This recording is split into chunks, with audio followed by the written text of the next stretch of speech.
The bathroom was still fogged from the hot shower when I asked, "How long has this been happening?" I didn't raise my voice. I didn't even look angry. I just stood there, towel in my hand, heart in my throat. And she froze. One hand still holding the edge of the door, the other clutching her robe across her chest.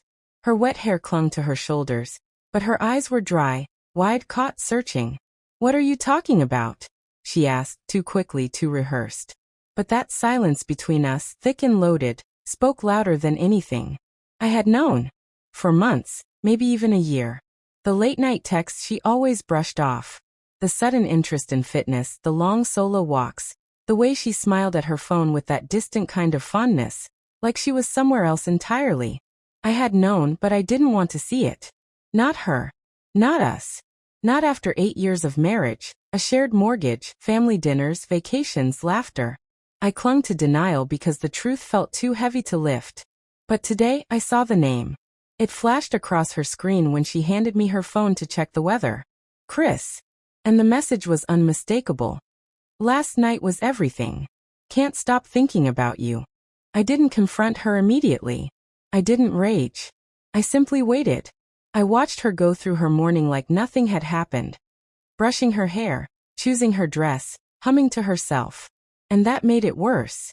The casualness of it all. So when she stepped out of the shower, I asked. Not with fury. Not with tears. Just clarity. And in that moment, I think she realized something I had already accepted. This wasn't just a mistake. This was a choice. Repeated. Hidden. Defended. And suddenly the robe didn't shield her anymore. The water didn't wash it away.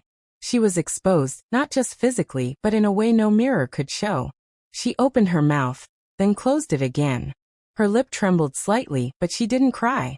Maybe she knew there was no apology that could stitch this together. Maybe she knew I had come to a place no lie could reach. The silence between us was deafening. And still, I waited. Not for an excuse, not for a confession. Just the truth. Finally, she sat down at the edge of the bed like her knees had given up. Still wrapped in that robe, still dripping from the shower, and still not saying a word. I watched her, not with hatred, not even heartbreak anymore. Just distance. Like I was looking at someone I used to know. "It wasn't supposed to be serious," she finally whispered, eyes fixed on the floor. "It started when you were working late all the time. I was lonely. I felt unseen."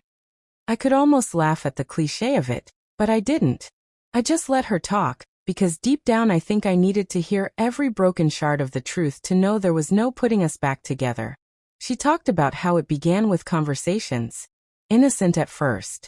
Someone she met through a friend. Then came the coffee meetups, the texting, the nights she told me she was going to the gym. And yes, eventually the hotel rooms. "Chris made me feel wanted again," she said, her voice cracking just a little. Like I mattered. I nodded slowly. Not because I agreed, but because I understood what she was really saying.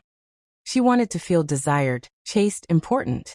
And I had been too buried in work, bills, routine. I wasn't blameless. But I wasn't a traitor either. And there's a difference. "Do you love him?" I asked. Her eyes shot up to mine, wide with panic. No. God, no. It wasn't love. It was a mistake. A terrible mistake. I let that hang in the air. Not because I believed her, but because I finally didn't care if I did or not. The damage was already done, and no amount of regret could pull us from the wreckage.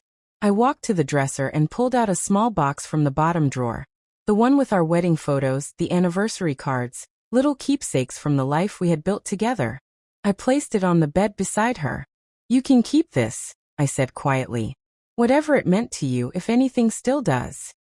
She looked at it like it was radioactive, something too dangerous to touch. But I didn't wait for her reaction. I turned and walked out of the room. Not in anger. Not in revenge. But in liberation. That was the moment I felt the weight lift from my chest. The moment I realized I didn't have to carry her betrayal anymore. I had set it down. For weeks after I left, she tried to reach me. Messages poured in, long texts filled with apologies, explanations, memories. Voicemails that began with tears and ended with desperation. "Please don't throw us away," she said in one. You're the only person who ever truly saw me. But that was the thing. I did see her. And that's exactly why I couldn't go back. I had seen the part of her that smiled in my face while building a secret life behind my back. I had seen her capacity for deceit, and worse, her ability to justify it. I wasn't bitter. I wasn't angry anymore. I was just done. Healing didn't come easy.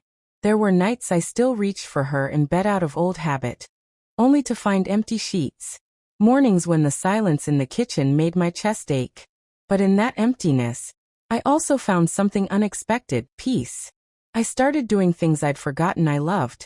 Morning jogs by the lake, sitting in quiet bookstores, reconnecting with old friends who had faded into the background of our busy marriage. And in all of it, I started remembering who I was before the betrayal. Before I became the man constantly trying to prove his worth to someone who already decided it wasn't enough. Months later, we crossed paths again. Unintentionally. I was at a cafe with a friend when she walked in. She saw me, paused, then approached looking thinner, tired, older somehow. She asked if we could talk. Just 5 minutes. I agreed. She told me she was in therapy, that she hadn't spoken to Chris in months, that she was trying to understand why she had destroyed something so real. She said she missed me every single day. And then she asked, "Is there any chance? Any at all?" I looked at her, really looked. At the eyes I once fell in love with, the voice that once brought me comfort, the woman who once held my world in her hands. And I gently replied with the same 7 words I had rehearsed 100 times since that night she stepped out of the shower. "I forgave you, but I'm not returning." She didn't cry. She didn't beg. She just sat there in silence as the truth settled in. And for the first time in a long while, I stood up and walked away with no regret. Not because I won, but because I chose myself.